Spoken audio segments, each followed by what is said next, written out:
Hello friends, welcome back to the channel. This is the 8th and final video in the BMAT series.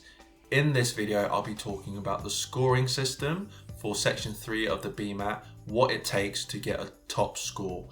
In my previous videos, I talked about section 1 and section 2. If you haven't watched those videos but would like to, I've included a link in the description box below. If you're new to this channel, my name's Brian. I'm a junior doctor in London. I've studied at the University of Cambridge and at Imperial College London. I'm also the founder and president of Into Med School. We provide free support and mentorship for children all over the UK, hoping to apply to study medicine at university in the UK. Okay, so it's important to know how section 3 is marked.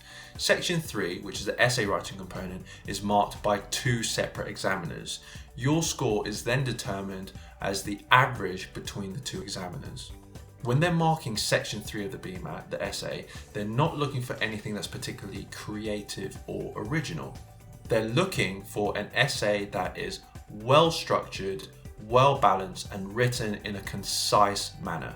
Very importantly, the essay also needs to be able to answer the original question or the statement. When the examiners mark section 3 of the BMAT, they're going to look at 2 separate criteria to give you an overall mark. They're going to look at the quality of the content, and they're going to give this a mark that ranges from 1, which is a very low quality of content, all the way up to 5, which is a very high quality of the content. Separately, they're going to give a value for the quality of the English. This will range from E, which is English of very low quality, up to A, which is English of very high quality. And I'm going to break this down a bit more now. After 2 examiners have marked the essay, they then average the marks. So, for example, say one examiner gives you a 3C, and then another examiner thinks this is a quality that is 1A. Your average mark will then be somewhere in the middle, which would be a 2B. So obviously something that you're probably going to be asking is, what is a good score? And we can look at the number scoring and the letter scoring individually. When you look at the quality of the content, which is the number scoring, in 2017, less than 1 in 5 students were able to get a 4 or a 5. In fact, less than 1% of students actually got a 5. So this top score of 5 really is reserved for the top students.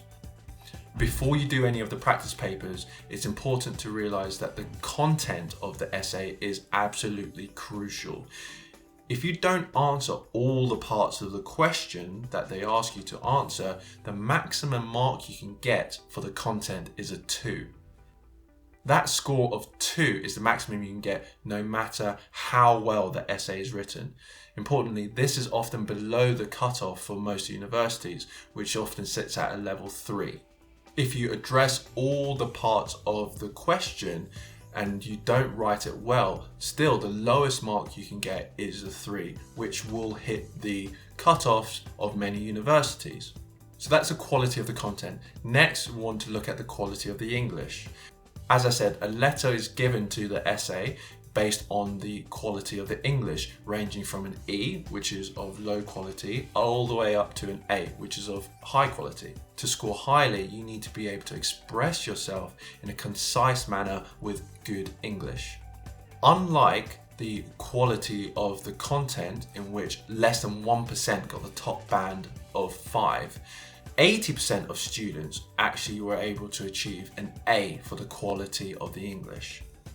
So getting the top mark for the English at level A is not difficult as long as you use good English and don't make any major mistakes. This will be quite straightforward if you've done English as a GCSE.